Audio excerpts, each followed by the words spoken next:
appointed unto you, you must ponder and think. ஐந்தாவதாக நீங்கள் ஜெபிக்க வேண்டிய மற்றொரு காரியம். The fifth thing that you need to pray.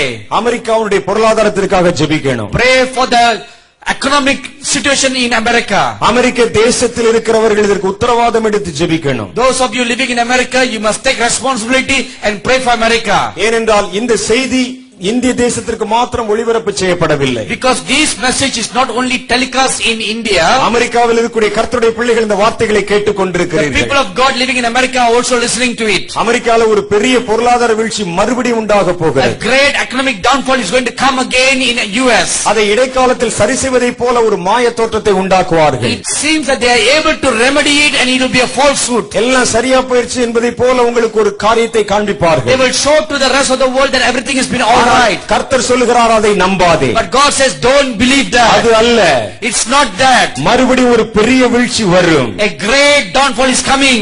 அப்பொழுது உன்னுடைய தேசத்திலே நம்பிக்கையற்று போகும். Then your nation will be untrustworthy. உன்னுடைய தேசத்திலே திருடர்களும் கொள்ளைக்காரர்களும் பெருகி போவார்கள். And thieves and robbers will increase in your nation. உன்னுடைய தேசத்திலே விபச்சாரிகள் பெருகி போவார்கள். Prostitutes will increase in your nation. உன்னுடைய தேசத்திலே பணத்திற்காக எதையும் செய்கிற கொடியவர்கள் பெருகி போவார்கள். Evil people will do anything for money will increase in your nation. பசினாலும் பஞ்சத்தினாலும் மரிப்பவர்கள் பெருகி போவார்கள். People will die of hunger will increase. உன் தேசத்திலே கையேந்த வேண்டிய காலம் வருக போகிறது என்று கர்த்தர் சொல்லுகிறார். The Lord says so your nation is going to beg for food. தெரிந்து கொள்ளப்பட்டவர்கள் இதற்காக உத்தரவாதம் செய்ய வேண்டும் என்று கர்த்தர் விரும்புகிறார். God dears those who are chosen and called to give responsibility to pray. உங்களை ஆளுகிறவர்கள் உங்களுக்கு புதிய திட்டங்களை கொண்டு வருவார்கள். Those who are in authority will bring new plans. உங்கள் தேசத்தில் இருக்கிற பொருளாதார நிபுணர்கள் உங்களுக்கு புதிய திட்டங்களை கொண்டு வருவார்கள். The nation's authorities will bring new plans. இதெல்லாம் நாங்கள் சரி செய்து விட்டோம் என்பதாக உங்களுக்கு ஒரு வாக்கு கொடுப்பார்கள். They will give promises that they have already made all things okay. ஆனால் கர்த்தராகிய தேவன் சொல்லுகிறார் அது ஒரு மாய தோற்றம். But God says it's a falsehood appearance. அது உண்மை அல்ல என்று கர்த்தர் சொல்லுகிறார். God says it's not true.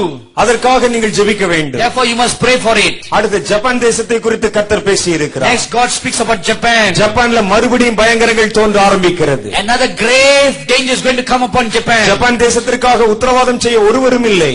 There's nobody to give responsibility for Japan. Japan தேசத்திற்காக अनेक காரியங்களை கேள்விப்படுகிறோம் நம்ம. We are hearing about things happening in Japan. அது நிறைவேறுகிறதை செய்தித்தாளிலே படித்த பொழுது அப்படியே நடந்துவிட்டது என்று ஆச்சரியப்படுகிறோம் நம்ம. We see it taking place, reading in the newspapers and we are wondering how it soon has taken place. Japan தேசத்திலே மறுபடியும் பயங்கரமான குலுக்கல்கள் சம்பவிக்க போகிறது. More great shaking is going to come upon Japan. சில தீவுகள் காணாமல் போக போகிறது. Some islands are going to disappear. சில பட்டணங்கள் குடியேற்று போக போகிறது. Some cities are going to be inhabitable. எங்கேயோ இருக்கிற தேசம்.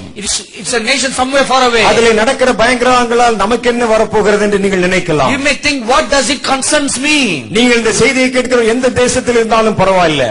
You whoever listening to this word from Japan தேசத்திற்காக உத்தரவாதம் எடுத்து ஜெபியுங்கள். You must pray for Japan. அப்பொழுது கர்த்தர் நாட்களை கொஞ்சம் கூட்டி கொடுக்கலாம். God will lengthen the days of grace. ஜப்பான்ல உண்டாகிற பயங்கரங்கள், the dangers that are going to come in Japan, அங்கே உண்டாகிற மகாபெரிய நிலநடுக்கங்கள், the great earthquakes that are going to come there, அது பூமியினுடைய அச்சு அமைப்பை மாற்றிக் கொண்டிருப்பது உங்களுக்கு தெரியுமா? Do you know that it's changing the axis and rotation of the earth? மறுபடியும் அது தோன்ற ஆரம்பித்தால் பூமியினுடைய சாய்வு நிலை இன்னும் அதிகமாய் திருப்பப்படும். If another big earthquake comes, the axis position of the earth will be changed. அது நிமித்தமாக ஜப்பான்ல மாத்திரமல்ல ஒவ்வொரு தேசத்திலும் நீங்கள் புதிய காரியங்களை சந்திக்க வேண்டி வரும். As a result of that, not only Japan but many nations of the world going to experience great dangers. பல தேசங்கள் விலைக்கிரயம் கொடுக்க வேண்டி வரும். Many nations will have to pay a big price. ஆகவே எங்கோ நடக்கிற காரியங்கள் நமக்கு என்ன என்று சொல்லி நீங்கள் வாழாதிருக்க முடியாது. Therefore don't be careless thinking that something happening somewhere far away. Indonesia தேசத்திலும் அதே போல காரியங்கள் சம்பவிக்க போகிறது. Same thing is going to happen in Indonesia. இந்த வருஷத்திலும் இனி வருகிற நாட்களிலும்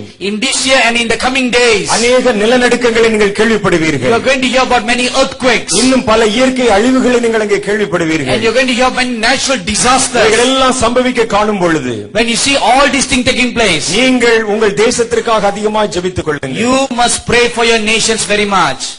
அதன் பின்பாக தாய்லாந்து தேசத்திற்காக நீங்கள் ஜெபிக்கணும். Then next we need to pray for Thailand. அந்த தாய்லாந்து தேசத்திலே ஒரு பெரிய நிலநடுக்கம் உண்டாகும். A very big earthquake is going to come to Thailand. அதிலே ஒரு பெரிய பேரழிவு தோன்றும். And a big disaster will come. அது தோன்றுவது உங்களுக்கு ஒரு அடையாளம். When it comes, it will be a sign to you. அது தோன்றும் பொழுது உங்களுடைய இந்திய தேசத்திலும் பாதிப்புகள் உண்டாகும். When it happens there, it will also affect India. அது நடந்தவுடனே அதற்கு அடுத்த சம்பவங்கள் இந்தியாவில் உண்டாகிறதை பார்ப்பீர்கள். After the great disaster takes place in Thailand, it will strike India. இவைகள் எல்லாம் இயற்கையிலே உண்டாகிற பேரழிவுகள். All these are natural disasters. இவைகளை நீங்கள் கேள்விப்படும் பொழுது இதற்காக நீங்கள் ஜெபிக்க வேண்டும். Whenever you hear all these things, you must pray for them. வருகிற நாட்களில் இயற்கையில் உண்டாகிற மாற்றங்கள் உங்களுக்குள்ளே பெரிய மாற்றங்களை உண்டு பண்ண போகின்றன. In days to come, the great changes that will come in nature will also affect you. ஒருவேளை ஜப்பான்ல இருக்கிற அணு உலைகள் மறுபடியும் வெடித்து சிதறினால், maybe the nuclear reactors in Japan will explode. அவைகள் காற்றின் அலைகள் மூலம் பரவி பல தேசங்களை பாதிக்கும். The radiation will spread around the atmosphere and affect many nations. தேசங்கள் ஒன்றோடு ஒன்று இணைக்கப்பட்டிருக்கின்றன. Nations are globally united now. ஆனால் நீங்கள் அதே போல ஒவ்வொரு காரியங்களை கேள்விப்படும் பொழுது அவைகளுக்காக உத்தரவாதம் எடுத்து ஜெபிக்க வேண்டும். Therefore, whenever you hear all these dangers, you must pray for them. கர்த்தர் தம்முடைய வேதத்தில் எழுதியிருக்கிற பயங்கரங்களை இன்னும் ஒரு படி நெருங்கி போகிற வருஷம் இந்த வருஷம். This year is a near very closer to the wrath of God. உங்களை ஆத்துமாக்களை காத்துக்கொள்ள கவனமாயிருங்கள். You must be careful to protect your souls. வரும் கோபத்துக்கு தப்பித்துக்கொள்ள வகை காட்டினவன் யார்? Who is he who will warn you to flee from the wrath to come? யோவான் ஸ்நானகன் காலம் வரைக்கும் வழிகாட்டுவதற்கு ஆள் இல்லை. Till the days of John the Baptist, there was no one to show the way. ஆகவே யோவான் ஸ்நானகனிடத்திலே கேள்வி மாத்திரம் இருந்தது. Therefore, John the Baptist only had a question. ஆனால் இயேசுவிடத்திலே வழி இருந்தது. But Jesus had the answer. இயேசுவிடத்திலே தான் விடை இருந்தது. Only Jesus had the answer. அவர் நானே வழி என்று சொல்லி இருக்கிறார். He said, I am the way. அவர் வரும் கோபத்துக்கு தப்பித்துக் கொள்கிற வழி அவர்தான். He is the way for the danger to flee from the danger to come. குமாரன் கோபம் கொள்ளாமலும் வரும் கோபத்திலே நீங்கள் அழியாமலும் இருக்கும்படி அவரை முத்தி செய்கிறவர்கள் பாக்கியவான். அவர் அண்டிக் கொள்கிற யாவரும் பாக்கியவான் என்று வேதம் சொல்லுகிறது. The Bible says, he who is blessed will kiss the son before the evil danger comes. ஆகவே தேவனுடைய பிள்ளைகள் இன்னும் தேவனை நெருங்கி சேர வேண்டிய பருவம் இந்த பருவம். Therefore, this is the time and period for God's people to come closer to God. நீங்கள் நிர்வசாரத்தை உதறி தள்ள வேண்டிய காலம் இந்த காலம். These are the days for you to cast away carelessness. நீங்கள் 10வதாக ஒரு காரியத்துக்கு ஜெபித்துக் கொள்ள வேண்டும். That's the 10th thing you need to pray for. நெருப்பினால் உண்டாகிற பயங்கரங்களை நீங்கள் அதிகமாய் கேள்விப்படுவீர்கள். You're going to hear about many dangers that will come as a result of fire. வனாந்தரங்கள் திடீரென்று தீப்பிடித்துக் கொள்ளலாம். Wilderness is going to catch fire. பெரிய பெரிய கப்பல்கள் திடீரென்று நெருப்பு பிடித்து எரியலாம்.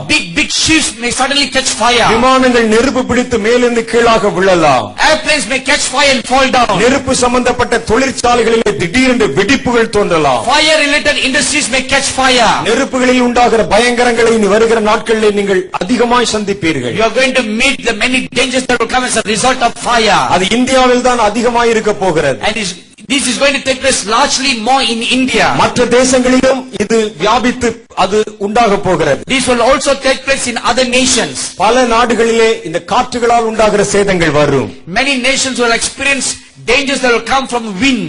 குறிப்பாக அமெரிக்காவில் இருக்கக்கூடிய சில பட்டணங்களிலே காற்றினால் உண்டாகிற அழிவுகளை சந்திக்க வேண்டும். Very specifically, America is going to suffer. Many cities in America will suffer as a result of wind. இனி வருகிற இந்த காற்றினுடைய அழிவுகள் பயங்கரமும் கோரமுமாய் இருக்கும்.